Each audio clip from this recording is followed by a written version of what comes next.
Welcome back, Summoners, and you are watching. This is the second week of the Pro Gaming Series 2017 Of course. Spring Split. And of course, I'm Vulcan, and joining with me is Shinbo14 and I. So, Shinbo, we saw the game between JSK and MSK. It was an intense game. We thought JSK would have won, Yeah. but MSK reversed that with the Baron. It was an inch per inch fight, really. Like for the most time nung laro, pantay yung score, pantay yung gold. Everyone is able to respond properly. May mga team fights na equal yung trade up pagdating sa champions na napapatay or nakikill. Pero may mga team fights na yung isa na ipapanalo niya, then next na nanalo yung MSK. Nanalo yung JSK una, then MSK. Pero ang nangyari is just MSK capitalizing on the small mistakes ng JSK, and JSK wala silang tinitrade na objective. And I think that's the deal breaker. Overall, may digest for it, bitin pa. Okay, one game is not enough. Let's go for this game too. But of course, we have the Piltovers finest pala, by the way, guys. For our announcement, you could see there of the ongoing and upcoming tournaments here that will allow you guys to join the Pro Gaming Series, the Pro League, and of course, that is powered by Seagate. Ladies and gentlemen, big shoutouts kay Seagate. Maraming salamat po. Yan, do note, January 28, 29 po. May mga tournaments tayo. Tingnan nyo lang po yan. Nasa website din po natin yan at nasa tournament hub page din po yan ng Garena Esports. Now, of course, back into that game. Ayun nga, JSK, MSK, bitin na bitin. I'm very curious kung paano talaga makakabawi kung sakali yung JSK dito. Like, ano yung adjust, especially when how they recuperate when it comes to those small mistakes na kinakapitalize ng MSK. So of course, JSK has to stop giving MSK those chances. So let's get to the standings. We saw that game. So MSK is now leading with 3-0, where they broke that tie with a 2-0, 2-0. Now it's going to be 3-0 and 1-2-1. Yeah. 2-1. Yes. Of course, ladies and gentlemen, the big question, 2-0 or 1-1? Okay, malaking tanong pa rin talaga yan. Malaking tanong pa rin yan. As, you know, everyone, they're set to, even MSK is making a statement here. Clearly, the visible statement here is that JSK, kaya namin makipagsabayan. Na 2-0 namin yung Rebirth Gamers Hub. We're gonna give a good game against MSK. So far, it's leaning on the other direction, on the opposite direction. Pero, again, malaking question pa rin. Kung ano yung question ng Game 1, yun pa rin yung question natin dito as we enter Game 2 kahit may panalo yung MSK. We'll see, guys. Let's get into the drafting phase and let's go. This time MSK taking the blue side versus JSK Esports on the red side. Do take note, guys. We are on the 10-ban system. Vulcan, what is the 10-ban system? Well, in the 10-ban system, the first banning phase is, of course, each team gets 3 bans. And after that, they pick their first 3 champions. Yes. And after that, the second banning phase starts with only 2 bans left. Yes. So when we talk about the 10-ban system, we saw last week how teams adjusted, utilized it, and abused it. It's really harsh to say the word abuse, but you clearly saw what happened to Mark. He clearly denied. Yeah, of dun his sa first game talaga ng ating 2017 Spring Split. Kanina actually, sabi nga natin, abuse. Sinusubukan ng MSK kanina. 4 na bans in the jungle, and yet the most successful champion ng JSK kanina was their jungler, Whistle, on the Graves. Now, that's the big question. Will there be adjustments on the bans of MSK? Will they stick to that strategy? Actually, with the Jhin removed kay A-Style, that's one statement na nagawa ng MSK na mukhang sa Jhin lang talaga ito malakas si A-Style kasi kanina punish si A-Style. Pero we have to account na Varus yun, yung gamit na A-Style, and he's facing against a Syndra support. Not to mention there's the Draven, and Zensho was snowballing his way out of this game. But look at that, that's gonna be MSK locking in first the Varus. So denying the Varus this time. So removing the Jhin, removing the Varus, they are choking out A-Style here. So right now in what JSK Esports picked was Zyra. Zyra support because Syndra was banned. Why was Syndra banned? Because if you compare Syndra and Zyra, 2 are very identical. Yeah. Same with the Malzahar support also. But Syndra offers more utility. Longer stun, able to delete something that's going to cause trouble for the ADC with the Scatter the Weak. That's gonna give that's, in my opinion, that's the longest stun in League. Because if you stack it with the balls and you throw it, that's a really long stun. Yes. With that utility. Yeah, actually, if you have like multiple balls available, like the combo of ultimate first, then scatter the weak, the utility that Stranglethorns provide, yung multiple target na knock-ups, marami din. Dun nga sa scatter the weak na yon. Like, you just do the proper combo and you can like fully optimize unlock the full potential of scatter the weak. And we see like similar bans again. MSK, of course, focusing on what we see right now for jungler Jungle plans. pa rin. With an ADC ban towards JSK Esports. No changes in the bans. No changes in the ban. They're still focusing onto their jungler. Yes, of course. Of course. And we'll see, now that the Syndra has been removed, won't be seeing any Syndra support, ladies and gentlemen. And also with the picks complete, we will know. We will know. Is that really hanggang dun na lamang ba ang JSK? I mean, so far, toe-to-toe. Toe-to-toe. I think the adjustment na kailangan naman gawin ng JSK talaga is whenever they made a mistake meaning it gives an info. Your teammate laging naka-corner ng tatlo-tatlo, apat-apat ng MSK, even 5. And what JSK fails to do during dun sa game 1 na yun is that pag may napipick off, wala silang pinaforce o ini-exchange na objective. Yun sana yung gawing habit dun ng JSK. So we see on MSK's side, they secured their ADC, of course, jungler, and maybe a top Shen, of course, like we saw in the previous game. And now we see what was JSK's plan in this game right now. They, of course, we see focus plans towards Exos. He was very skilled with the Orianna. And the composition of MSK was the exact opposite of JSK Esports. Whereas they have a Nocturne, they had a Shen, they had really strong engage. Yes. And now JSK Esports tried to counter that with, disengaging composition. And now we see Lux. A composition that can and will fight from a distance. Yeah, fight clearly. from a distance. Ang layo ng range ng mga champions na to. You get the Nidalee Javelin, you get the Mystic Shots of Ezreal, Grasping Roots and the plans of Zyra, even the Lux, mga pailaw dito ng Lux. But this is, ladies and gentlemen, do take note, a top lane. No, not the top lane Lux. Hindi. Tama. This is gonna be Poppy in the top lane. Okay, nataranta ako doon. Muntik na na-excite ako. Pero, of course, we'll be seeing a statement here from Spear. I'm one of the most effective players of JSK Esports. You're trying to ban me out. I won't be even picking a Graves. Let me try my Nidalee. And, if ganun talaga kagaling si Spear, or it might be an overhype, if you can play Nidalee, and also, prompted a veteran team to remove and make 4 bans against him, clearly this is one player that you would watch and from JSK Esports. It's clearly that MSK sees the JSK's jungler really high priority to target ban. And now we see the Titan, MSK, they're the big teams versus JSK. Yeah. So we get to see what can JSK do to win this game. They have to at least adjust, but we saw a Nidalee pick. Spear would going for Nidalee, but I'm not really comfortable with a Nidalee jungler. In my opinion then. No. Especially in this matchup against the Rek'Sai. Because you see a Rek'Sai and a Shen and also a LeBlanc in Misfortune. So I don't think Nidalee, he has to really monopolize Nidalee's damage. Yes, of course. To know our players, ladies and gentlemen, into our loading screen, you could see, of course, the lineups from MSK. In the top lane is going to be Kaigu. The jungle will be played by Nixta, ladies and gentlemen. In the mid lane, the Orianna earlier and the powerhouse player of MSK so far, Exo Sen. James will swap against Zensho for the AD carry position. We got TG on the support role. And in the JSK side, red side, ladies and gentlemen, top lane gonna be played by Whistle. Of course, in the jungle, you have Spear there. Kitang-kita nyo, sino si Spear? In the mid lane, it's Spotless. AD carry is A-Style. And of course, for the support role, you got Blaze. So, sa mga players natin, or rather sa mga viewers natin, summoners natin, sino dito sa dalawang team ang kakilala nyo, kapitbahay nyo, kalaro nyo, kaibigan nyo, at susuportahan nyo? Sino kaya dito sa dalawang teams na to ang mananalo? Let's see. 2-0 o 1-1? I wanna see your prediction. Let's try prediction. Yeah.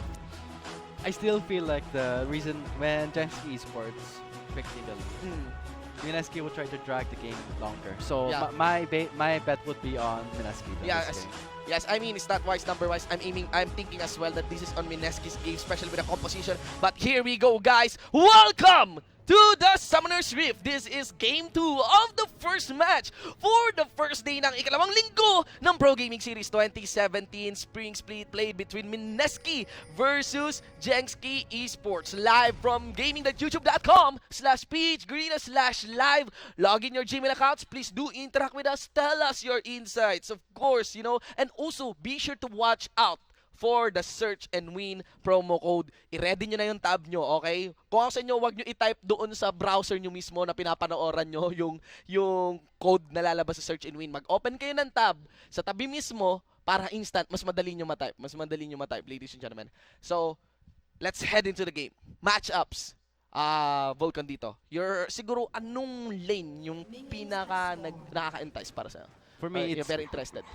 it's not the lane, it's It's the the jungle. jungle. Yeah, Nidalee. Yeah, that's my 'Cause take also. when we see a Nidalee jungle, you're gonna see early ganks. Yeah, let's digest this Nidalee kasi hindi rin natin masyado nakikita na si Nidalee ngayon, especially with the changes in the jungle eh. Okay? So in these early ganks, Early ganks, and I think Nixta won't allow Spear to really monopolize Nidalee's really early power spikes. So what Minaski maybe will be doing is playing it safe, not really overextending, because Nidalee is a type of champion who good at chasing the targets. chasing power, and who loves players who overextend. Mm-mm. And when you lands that spear, that gap closing deep is gonna secure the kill and deal a burst of damage.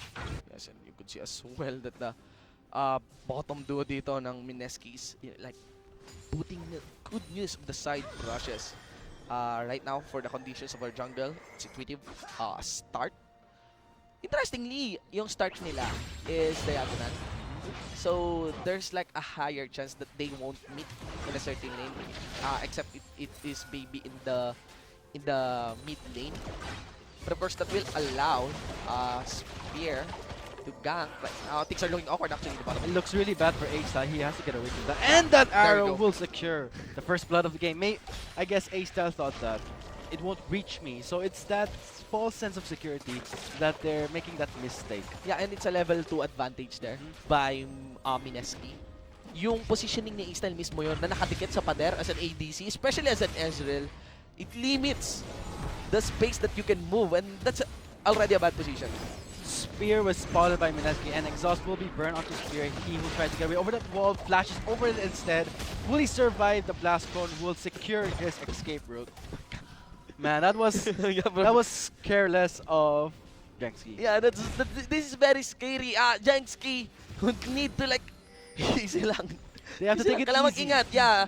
They really have to take it easy when it comes to these engages, because right now, what Mineski only needs, especially they know that they have the better composition, as I see it, is that really be able just to touch members ng Jenski. Madikitan lang nila to, and most likely they'd win the trades. I guess it was really hard in the bot lane that Asa was not expecting that first blood early. Yeah. 'Cause reaching level 2 first, there's that, of course, advantage. But Ezreal then had the flash, did not use it. Yep. Thinking that the arrow won't reach it. And we see Zyra against the Mistborn. We know that's a hard counter. I mean, let's see how they're going to adapt to it. And now, Jenski Esports trying to show who's boss. Flashes after burst. Yeah. Securing the kill onto James. Teleport. TG flashes away for his escape. And now we see teleport from the top lane.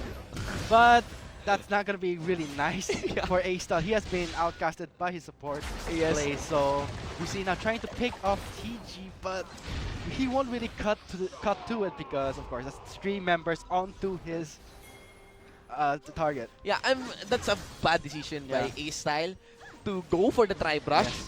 Because it's kind of a given na nandun din yung Rek'Sai talaga sa bottom lane. Teleport by Kaigu. But kung dumikit lang siya doon, towards the direction ni Kaigu while teleporting, all he needs to do is actually anticipate the dash of Kaigu. And he will not receive any crowd control. I think it's a better chance compared to going for the tri-brush, where 3 members ng Mineski will corner you. Yeah, the positioning. Clearly the positioning here of A-Style. He needs to really work on it. Yeah, it doesn't make sense. Why did he go towards that tri-bush? He had the heal. He could have just joined Zyra. Yeah. Just walk. Just walk to Just walk. safety. Yes, Instead, yes. went for that, I guess, tri-bush. And seeing that he's gonna die anyway, tried to get TG but did not succeed. Just 5 minutes in the game, that's 2-1 right now. Jenski in the bottom lane. A bit of a disadvantage. That's well, yun. Go for the kill. A Yeah. better decision And taken from an already bad decision. And the CS of course, A-Style is a bit behind compared to Hannah. That's more than 1 full wave. Or almost 1 full wave, ladies and gentlemen. Spotless out of mana right now, so I guess Exxon spots that, went Yes. all in with that. That was a smart choice because right now, what Mineski is doing is not starting the fight. Looking at Jenski standing, their health, their mana, whatever they see, they will react to it. So right now in the bot lane, the same thing happened in the bot lane. We saw that A-Style had no flash. Yeah. And there was a teleport from the top lane. So of course, cutting away his supports, heal. The Strangle Swords could not keep him alive. So it's gonna be hard for him to really get away safely without his Arcane Shift up. Of course, ladies and gentlemen, again, 2-1, and Etong game na to, clearly mas malakas yung pasok dito ng MSK. Yan, on the early parts. We're still looking forward really of Nidalee. Yes, of course. Of course, Spear has been so far over the past 3 games of JSK Esports, is one of the notable players that you'd see from this World Pack. I'm very curious how will he play this Nidalee. Right now, it's sitting on 2 amplifying tomes, and It's clear that the Nidalee, the Spear, does not want to build towards a jungle item. Yeah. Wants to go directly Direct na. to an item. And this is an aggressive itemization that suggests na he's gonna gank. And let's see, he's actually rotating for this bottom lane. He's trying to catch the right time. He's seeing that ward in that bush. He will have over the ward. Spotless is here as Nidalee well. Spear is gonna go for it. Here comes the ultimate from Shen. Stand United, but will they stand United? They do not. Spotless secure the skill on James. Yes, you may think na pangit yung javelin ng Nidalee na yon, pero that is, I think, a predict on the flash, despite not knowing na unavailable naman yung flash ni James. Because halos sure kill na mamamatay si James doon. Nidalee doesn't really need to connect the javelin. So I guess in the top lane, of course, Kaigo tried to respond to that, but it's too late. He just melted under that damage from 4 members of JSK Esports. And now in the bot lane, Whistle is out of mana and Kaigo is out In the top lane, yes. top lane. Because when you see Shen against the Poppy, Poppy can really try, out damage the Shen because of its steadfast presence. Yeah. Denying the dash. Yeah. So when you deny Shen's dash, you deny his one most useful utility. In my opinion, it's the most powerful type of crowd control. It is the taunt. The taunt, of course. The taunt is very powerful. I'm very curious about that one. Why? Because with the I mean, setback, why do you think it's the strongest crowd control? Like, I'm just really curious. of course, when you see Shen, taunt is a type of ability where, it focuses onto you. You're tanky, of course, but will people target you? No, because you're a tank. So with the taunt, you get to really soak up more damage than being in a team fight like a Maokai. Because if you have a taunt, all damage supposed to be going on to the squishy will be directed to you. Oh, so that's one thing. I mean, compared to the stun, and you could see as well that the final spark gets, sidestep. Hindi kailangan ng distortion ni Exodon. And that's the problem, really, of playing a Lux. You just need to always be on her side, and most likely, the final spark won't connect to you because there's a lot of delay on the final spark. And of course, going back to the taunt, To the why taunt, why yes. I saying it's powerful? Uh-uh. It's not just focusing the damage on it. There's a slight slow, and there's also a type of time where you go towards the target. So Yeah. it's like 3 crowd controls all in one Yeah. go. And actually, in terms of availability, stat-wise, mas mahaba ang taunt Yeah. kaysa sa direct stun. Even the targeted stuns, the projectile stuns, mas madalas mahaba-haba pa yung mga taunt. So, that's what makes taunts nice. Exo's encountering Spear of denying of his jungle. He backs away with his flash. Well, Spear So also, right now, MSK sees what Spear's trying to do. Yeah. They're denying him of his farm, Mhm. knowing his plan that, hey, he did not finalize his item. He's really rushing those 2 tomes, going for a damage spike. especially now that MSK knows that they have, by the book, the lanes in check. You know? The lanes in check, of course. I mean, Spotless, look at that. 30, almost, that's around 20 CS. So, you got around 3 minion waves lead against Spotless in the hands of EXO. And actually, it's about time for EXO to really rotate and open up a very nice and fed mid game for Isle Blanc.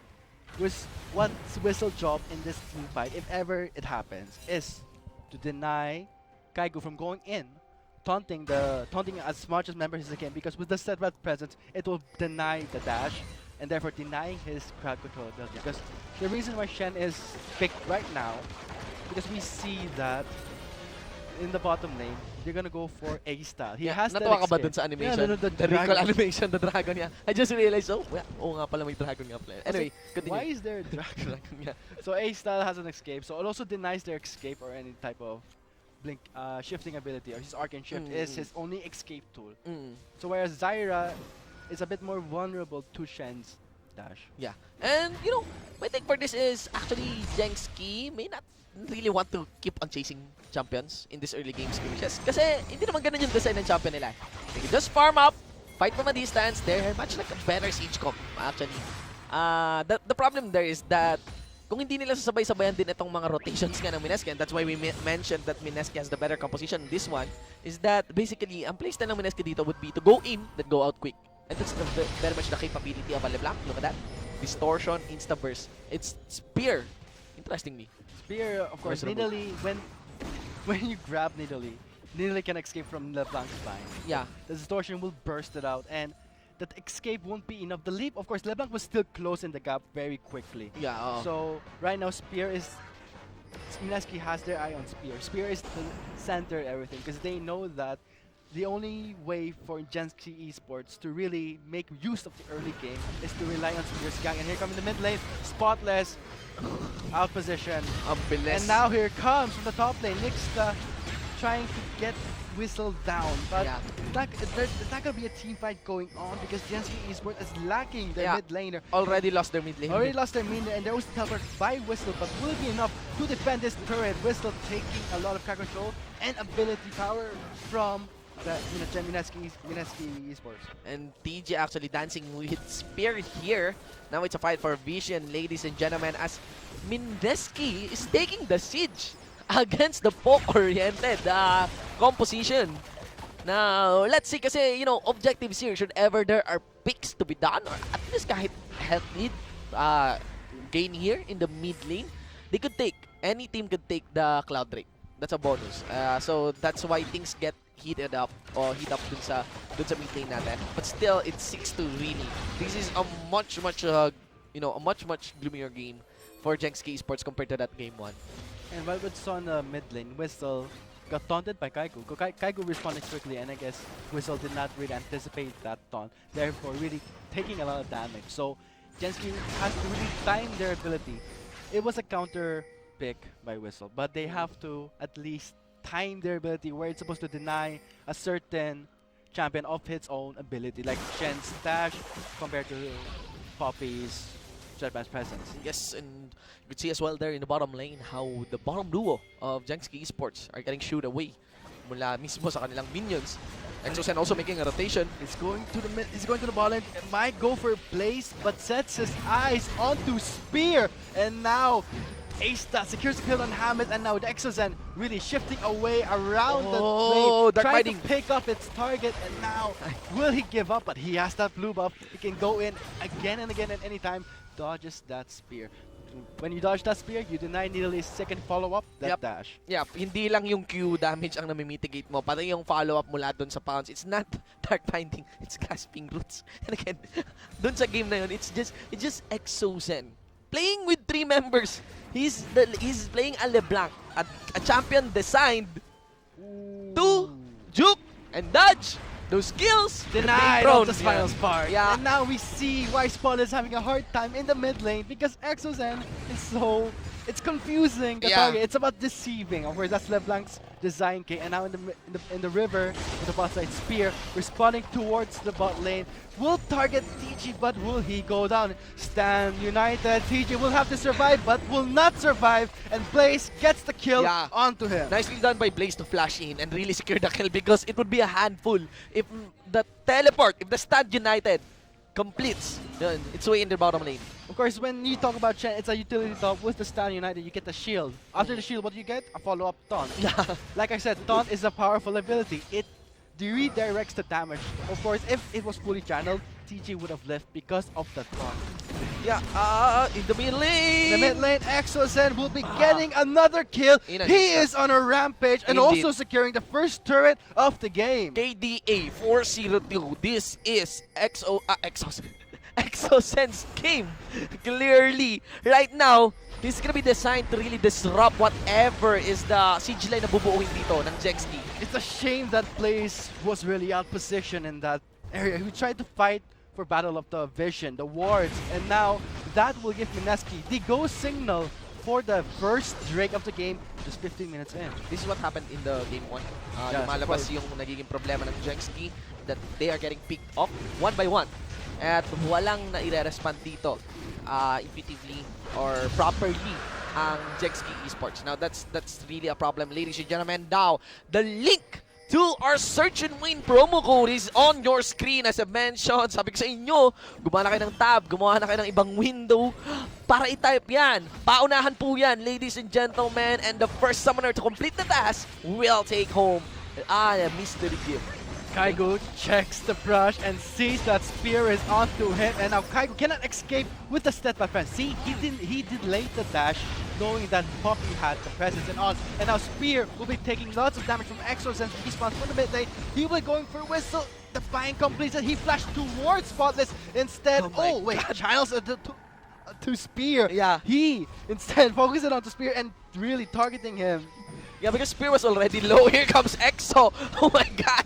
He flashes away, but here comes Kaigo. He misses his stun. Exocent secures the kill. He is dominating. It is clear that Exo is playing, he's just playing members of JSK Esports by his hands, ladies and gentlemen. Ace-style though. The bottom duo of JSK Esports punish James being left alone here in the bottom lane. Right now, something has to be done against Exo, clearly. Clearly, it's gonna be hard to really, pinpoint where Exo. Exo yes, of gonna course. land with the LeBlanc. Nakita mo nangyari kay Whistle? Yeah. Wala na siyang naintindihan doon. He was so confused. Where is he gonna go? Pag heroic charge niya kay Exo, nawala. So now we see Exos and it's now Godlike picked up the kill on A-Style, and you see now clearly that when you feed a LeBlanc, you are gonna really face the consequences. Now 7-0 with the advantage because Exo feels so comfortable with this game. Yeah, man, seriously. Picks up that Magi Soul Stealer. Nakatilt yun kasi under turret, tapos heroic charge mo na eh. Tas nawala. That was supposed to be a secured stun. secured stun yan and secured kill na yun, under turret on Exo. Wow, bigla, the distortion, my oh my. Exo's playing out of his mind right now. In my opinion, Spotless should really build defensively.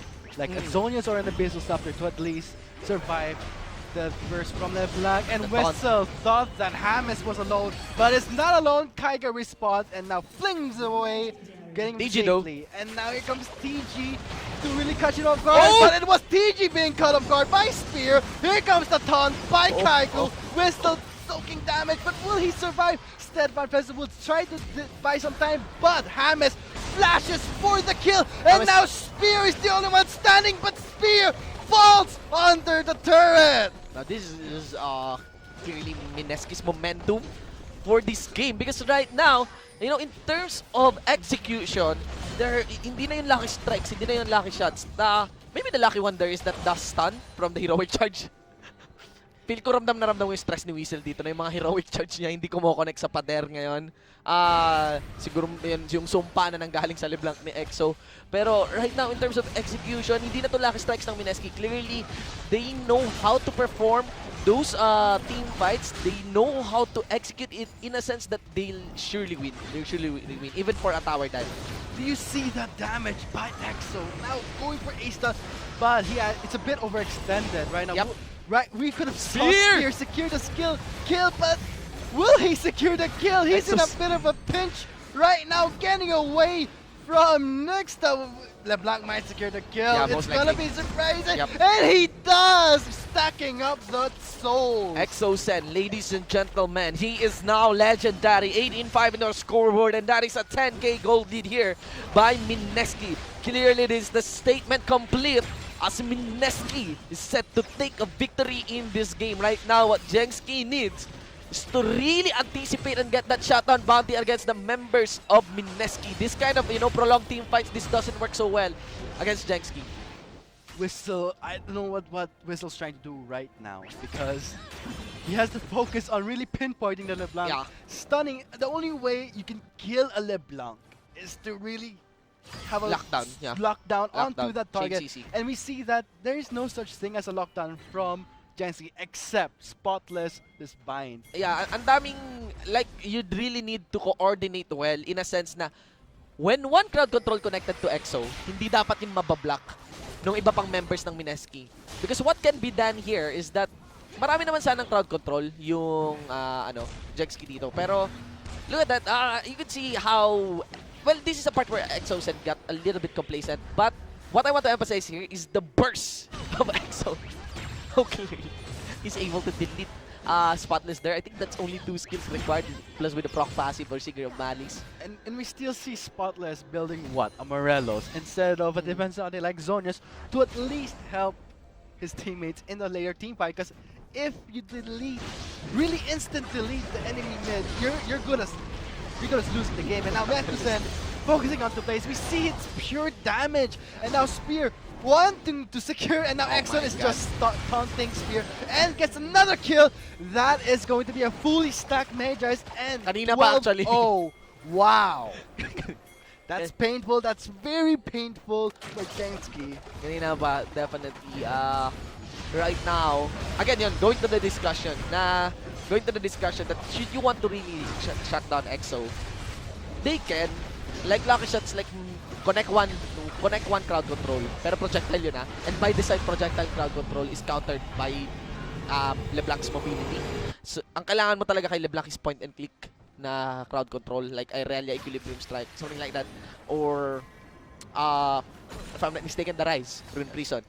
But you know, after getting light binding light, you could like chain that to a chain of corruption and the grasping roots of the Zyra, and maybe a heroic charge by the Poppy. Apat na crowd control yung naiisip ko dito. And kailangan in sync yun na hindi makaka-distortion. Ito na yata yun! Oh, yun! Exocet still lives and gets the kill on it! Hindi pa yun! It's not yet over, and now Exo, they're really focusing all their skills onto Exo, but it's so, he is so slippery and will not go down, breaking away, showing himself, just disappearing, just like that. 25 stacks, Magi. That's painful. Yeah. I mean, when you see LeBlanc with a 25 stack Magi, it's, oh boy, what should I do? Yes, and clearly, PGS teams may want to watch out on this pick. Yeah, and now, on EXO.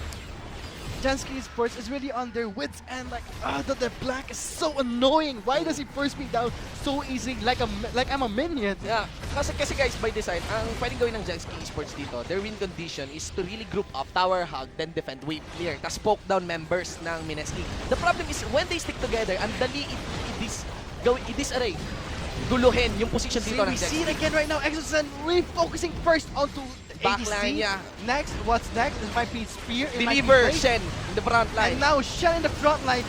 And here comes the bullet time. And we see that EXO is really free to move anywhere he pleases. And the only members leaving right now is Spear and Whistle. Whistle is very healthy, same as Spear. Oh. But that won't mean anything. You're healthy, you're full HP. But yeah, you were just 2 seconds worth of EXO's time. I do agree sa iyo. Yung taunt talaga is a really nice crowd control. Yung nasanay kasi akong taunt is yung taunt sa chat. So lumalakas lang lalo yung kalaban ko. Anyway guys, it's a very clear win and a big win here by MSK. It's gonna be a 2-0 for this 2-game series. Match 1 of the second week day 1 dito sa Pro Gaming Series 2017 Spring Split. So what's the score? 27-5. It's clear, you can see clearly who's the one who really made JSK Sports suffer, really. Narinig yata ako nung MSK. Nabibitin ka. Ito, yan. Ayan. 25 stacks LeBlanc. Oh my god. You can clearly see that when the LeBlanc is fully stacked, it's pure chaos. Yeah, pero by design, I think in the drafting phase, where we already see na it can be seen that MSK entered this game with a better composition. And not just that, they also denied how many champions of JSK Sports. This is the power of the 10-ban system. Yeah. Abusing it. It's a very seasoned approach when it comes to the new drafting phase. Yes. When it comes to the new drafting system. You can see there, ladies and gentlemen, my god, I hate drugs. 1506 on Exosen on this LeBlanc. Whoa, that damage! Look at that! 26,000 compared to look at that lance, that big the bar, gap, the damage that that he brings into this game. Like you could see na wala man lang nakaabot sa kalahati ng damage ni EXO. MVP, you know, MVP of game 1 clearly. Ladies and gentlemen, Exosen. Sound effects. Ladies and gentlemen, one player that you would want to watch out for the Pro Gaming Series, MSK League of Legends 4-0. Clearly coming in strong into the regular season. They're in the lead right now, but that concludes the game. We're looking forward for the performance of JSK Esports. They're the new team, and it's part of being new, learning. Actually, you know, sometimes mas malaki pa nakukuha mo minsan sa talo kaysa sa panalo. It's not yet over for them.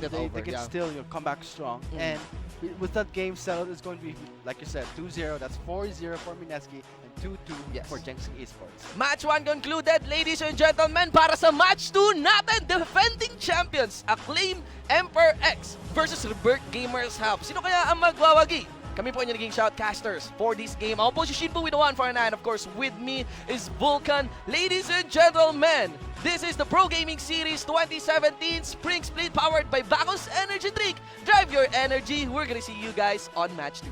Will be taking lots of damage from Exos and Respawn a little bit late. He will be going for Whistle.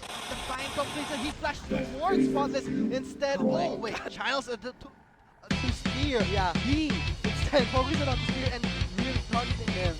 Yeah, but the spear was already low. Here comes Exo. Oh my god. He flashes away, but here comes Kaigo. He misses his stun. Exos secures the kill. He is dominating. But it's not alone. Kaigo respawn and now flings away. Easy no. And now here comes really catching off guard, Oh! but it was PG being cut off guard by Spear. Here comes the taunt by Kaigo.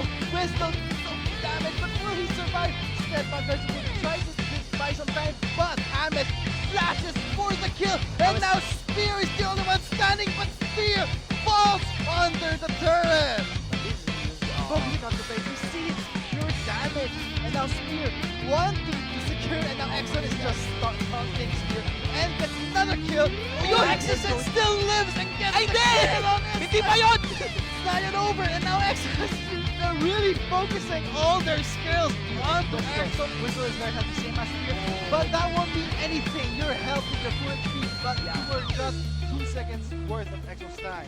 I do agree sa iyo, yung taunt talaga is a really nice crowd control. Yung nasanay kasi akong taunt is yung taunt sa dati. So, lumalakas lang lalo yung kalaban ko. Anyway guys, it's a very, very clear win and a big, big win here by MSK. It's gonna be a 2-0 for this 2-game series. Match 1 of the second week, day 1. Dito sa Pro Gaming Series 2017.